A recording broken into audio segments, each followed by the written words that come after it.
warahmatullahi wabarakatuh. Perkenalkan, nama saya Sitri Rita dengan NIM 23.488201028. Pada video kali ini saya akan menganalisis tentang novel Salah Asuhan Angkatan Balai Pustaka. Yang pertama yaitu latar belakang. Novel Salah Asuhan adalah salah satu karya sastra terkenal di Indonesia yang ditulis oleh Abdul Muiz. Abdul Muiz adalah seorang penulis jurnalis dan pejuang kemerdekaan Indonesia yang terkenal. Ia lahir pada tanggal 3 Juli 1883 di Sungai Puar, Sumatera Barat, dan meninggal pada tanggal 17 Juni 1959 di Jakarta. Abdul Muiz terkenal sebagai salah satu tokoh penting dalam sastra Indonesia. Ia adalah penulis novel pertama dalam sastra Melayu modern, Salah Asuhan, yang diterbitkan pada tahun 1928. Novel ini menggambarkan konflik antara lain nilai-nilai tradisional dan modern dalam masyarakat Indonesia. Selain sebagai penulis, Abdul Muiz juga aktif dalam perjuangan kemerdekaan Indonesia. Ia adalah anggota Serikat Islam, organisasi politik Indonesia, dan juga menjadi anggota Dewan Perwakilan Rakyat di Hindia Belanda. Novel ini bercerita tentang perjuangan seorang pemuda bernama Hanafi dalam mencari jati diri di tengah konflik budaya antara Timur dan Barat yang sedang berlangsung di Indonesia pada abad ke-20. Hanafi yang dididik dengan pendidikan Barat merasa terasing dalam masyarakat sendiri dan berjuang untuk menemukan tempatnya. Pembahasan pada analisis novel Salah Asuhan adalah sebuah kritik sosial terhadap dampak negatif pendidikan Barat dan juga refleksi dari dilema identitas yang dihadapi oleh banyak orang di Indonesia pada masa itu. Dengan latar belakang ini, Abdul Muiz menggambarkan bagaimana konflik budaya mempengaruhi individu dan masyarakat. Novel ini merupakan salah satu karya sastra Indonesia yang paling terpengaruh, masih relevan sehingga saat ini, memberikan wawasan yang terpadu tentang sejarah dan budaya Indonesia. Sinopsis pada novel ini, Hanafi, laki-laki muda asli Minangkabau, berpendidikan tinggi dan berpandangan kekerabatan. Bahkan ia cenderung memandang rendah bangsa sendiri. Dari kecil Hanafi berteman dengan Kori Debas, gadis Indonesia yang amat cantik parasnya. Karena selalu bersama-sama, mereka pun saling mencintai, tetapi cinta mereka tidak dapat disatukan karena perbedaan bangsa. Jika orang Bumi Putera menikah dengan keturunan Belanda, maka mereka akan dijauhkan oleh para sahabatnya dan orang lain. Untuk itu, Kori pun meninggalkan Minangkabau dan pergi ke Betawi. Perpindahan itu sengaja ia lakukan dengan menghindari dari Hanafi dan sekaligus untuk meneruskan sekolahnya. Pada akhirnya, ibu Hanafi ingin menikahkan Hanafi dengan Rafiah. Rafiah adalah sepupu Hanafi, gadis Minangkabau sederhana yang berperangai halus, taat pada tradisi dan adatnya. Ibu Hanafi ingin menikahkan Hanafi dengan Rafiah, yaitu untuk membalas budi pada ayah Rafiah yang telah membantu membiayai sekolah Hanafi. Awalnya, Hanafi tidak mau karena cintanya hanya untuk Kori saja. Tapi dengan bujukan ibunya, walaupun terpaksa, ia menikah dengan Rafiah karena tidak mencintai Rafiah. Di rumah Rafiah hanya diperlakukan seperti babu. Mungkin Hanafi menganggap bahwa Rafiah itu seperti tidak ada apabila banyak teman-temannya orang Belanda yang datang ke rumahnya. Hanafi dan Rafiah dikuruni seorang anak laki-laki, yaitu Sef. Suatu hari Hanafi digigit anjing gila, maka dia harus berobat ke Betawi agar sembuh. Di Betawi, Hanafi dipertemukan kembali dengan Kori. Di sana Hanafi menikah dengan Kori dan mengirim surat pada ibunya bahwa dia menceraikan Rafiah. Ibu Hanafi dan Rafiah pun sangat sedih, tetapi walaupun Hanafi seperti itu, Rafiah tetap sabar dan tetap tinggal dengan Ibu Hanafi. Perkawinannya dengan Qori ternyata tidak bahagia, sampai-sampai Qori dituduh suka melayani laki-laki lain oleh Hanafi. Akhirnya, Qori pun sakit hati dan pergi dari rumah menuju Semarang. Qori sakit kolera dan meninggal dunia. Hanafi sangat menyesal telah menyakiti hati Qori dan sangat sedih atas kematian Qori.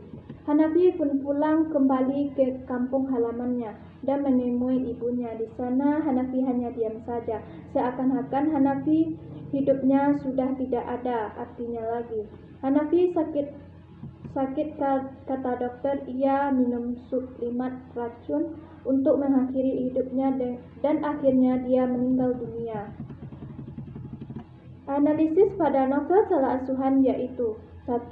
Tema yang terkandung dalam novel Salah Asuhan adalah perbedaan adat istiadat. Yang kedua, plot dan alur. Alur yang digunakan dalam novel Salah Asuhan adalah alur maju, karena pengarang menceritakan kisah ke masa selanjutnya. Yang ketiga, tokoh dan penokohan. Yang pertama, Hanafi. Hanafi wataknya keras kepala dan kasar. Yang kedua, Qori.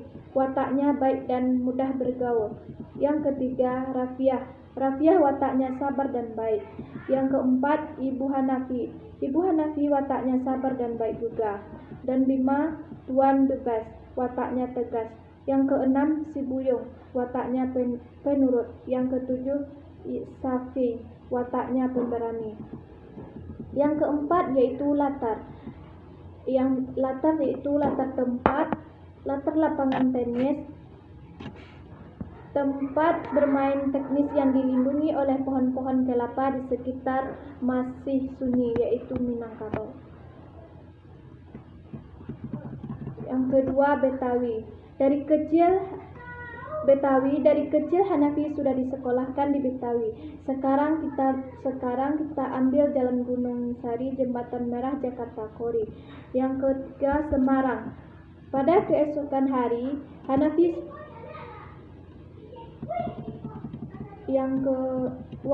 itu latar waktu.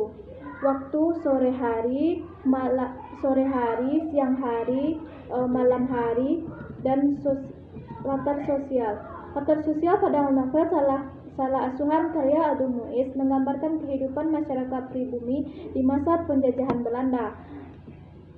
Yang kelima yaitu sudut pandang. Sudut pandang dalam novel Salah Asuhan adalah sudut pandang orang ketiga, di mana cerita diceritakan oleh seorang pencerita yang tidak terlibat langsung dalam konflik yang terjadi di dalam cerita. Yang keenam yaitu gaya bahasa. Gaya bahasa yang digunakan dalam novel Salah Asuhan ini cukup sulit untuk diartikan, karena novel ini adalah novel lama dan di dalamnya juga terdapat bahasa Belanda. Pada novel ini juga terdapat seri bahasa. Contohnya, saat ini air mukamu jernih, keningmu licin, bolehkah ibu menuturkan niatku itu supaya tidak menjadi duri dan daging. Dan majas kepentingan perumpamaan. Sesungguhnya tiadalah berdusta apabila ia berkata sakit kepala, karena sebenarnya kepalanya bagai dipalu. Amanat yang terkandung dalam novel Salah Asuhan adalah 1. Janganlah melupakan adat istiadat negeri sendiri. Jikalau ada adat istiadat dari bangsa lain, boleh saja kita menerima, tapi harus pandai memilih, yaitu pilihlah adat yang layak dan baik kita terima. Yang kedua, jangan memaksa suatu pernikahan yang tidak pernah diinginkan oleh pengantin tersebut. Novel Salah Asuhan memenuhi beberapa ciri khas dari penerbit Balai Pustaka, seperti tema nasionalisme, penggunaan bahasa Melayu, penyebaran literasi, dan pendidikan serta pencerahan. Namun, novel ini juga memiliki keunikan dan kekhasan sebagai karya sastra yang ditulis oleh Abdul Muiz. dengan sudut pandang orang ketiga. Novel ini memberikan gambaran yang objektif dan netral tentang kehidupan tokoh-tokohnya.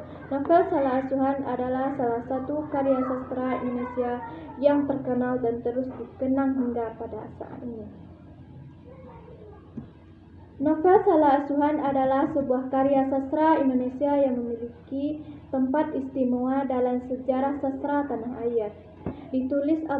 Ditulis oleh Abdul Muiz dan diterbitkan pada tahun 1928. Novel ini meningkatkan tema-tema sosial dan budaya yang relevan pada masa. Dalam salah satu asuhan kita dalam menganalisis hubungan antara dua budaya yang berbeda. Novel ini menggambarkan konflik antara tradisi dan modern serta perbedaan sosial yang mempengaruhi kehidupan tokoh-tokohnya. Dengan sudut pandang seorang ketiga, kita dapat melihat cerita seorang objektif dan mendalam. Abdul Muiz dengan cermat menggambarkan karakter-karakter yang konflik dan memberikan pembaca pemahaman yang mendalam tentang mereka. Novel ini juga menghadirkan pesan moral dan nilai-nilai pendidikan yang diambil oleh pembaca. Salah Asuhan Indonesia ini, novel ini hanya menghibur tetapi juga memberikan wawasan tentang kehidupan masyarakat pada masa lalu. Dalam karya ini, Abdul Muiz berhasil menggambarkan konflik budaya dan kompleksitas hubungan antara manusia dengan lingkungannya. Dengan demikian, novel Salah Asuhan adalah sebuah karya sastra yang berharga dan patut untuk dijelajahi oleh para pembaca yang ingin memahami perkembangan sastra Indonesia dan dinamika sosial pada masanya.